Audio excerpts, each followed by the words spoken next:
important, diet or exercise? A national survey found that a vast majority of Americans trying to control their weight believe that food and beverage consumption and physical activity were equally important. 7 out of 10 went with equally important, about 2 out of 10 thought exercise was more important, and only 1 out of 10 chose diet. The vast majority of Americans are wrong. It's easy to understand how people might think diet and exercise play equal roles. After all, our weight is determined by the balance of calories in and calories out.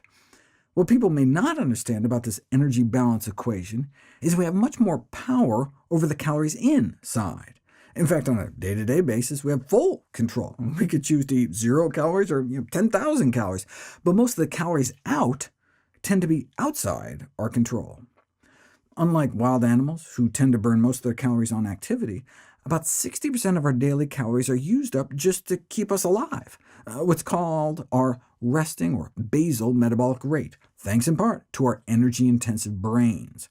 Even if you stayed in bed all day, you'd still burn more than 1,000 calories just to fuel the basics, like thinking, breathing, keeping your heart pumping. In contrast, even most active people accrue less than 2 hours of exercise a week, which may average out to be less than 100 calories burned off each day. That's only about 5% of the total daily energy expenditure, the calories outside of the equation. So the 2,000 calories we may take in every day from our diet can exert 20 times more influence than exercise over our weight destiny. Most people believe that exercise is very effective as a way to lose weight, but this has been referred to as a myth in the scientific literature. In fact, it's been labeled one of the most common misconceptions in the field of obesity.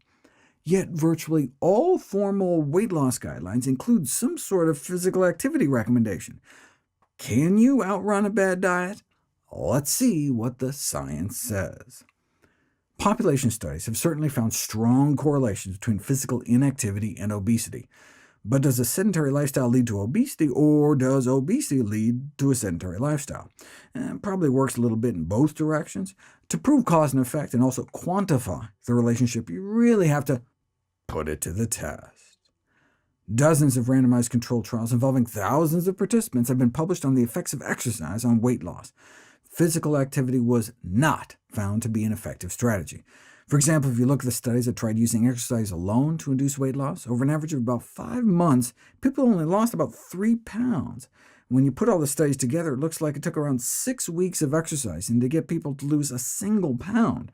That was exercise alone, though. What about as an adjunct to diet? If you randomize people into a diet and exercise intervention versus just the diet alone, the added exercise group does do better, but the difference in weight loss only averaged about 2 pounds. The studies lasted between 3 and 12 months, and all that extra prescribed exercise only seemed to translate into a few pounds.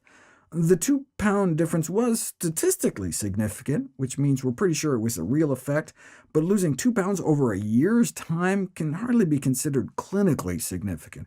As a general rule, researchers like to see at least a 5 or 6 pound drop. In a meta-analysis of 18 randomized controlled trials lasting a minimum of 6 months, the diet plus exercise group failed to significantly beat out the diet-only group at all. There appeared to be no long-term benefit to encouraging people to add exercise to their weight loss regimen. What is going on? Maybe exercise is just better at preventing people from regaining weight? No. The vast majority of randomized controlled trials examining weight loss maintenance also failed to show an exercise benefit. Part of the problem is compliance. It's one thing to tell people to adhere to an exercise regimen, it's another thing for them to actually do it. When the same randomized controlled trials were reanalyzed to exclude people who flouted the instructions, and analysis was limited to just those who actually put in the time and sweat, a clear advantage to exercise emerges. Exercise only works if you actually do it. The one reason people may become rapidly disillusioned with their new gym membership is their gross overestimation of the capacity of exercise to burn off extra calories. A slice of pizza has about 300 calories.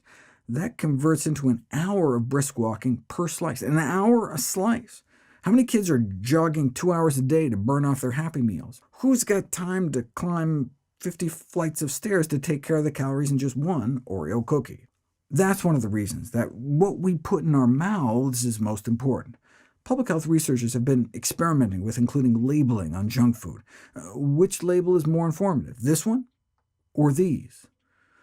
Still want that Toblerone if it means you have to walk 2 hours? Or cookies you'd have to skip rope for 81 minutes for? I think I'd run an hour just to avoid having to eat shrimp-flavored potato chips. Labeling fast food menus with little pictograms of exercising stick figures was found to help nudge people towards lower-calorie options.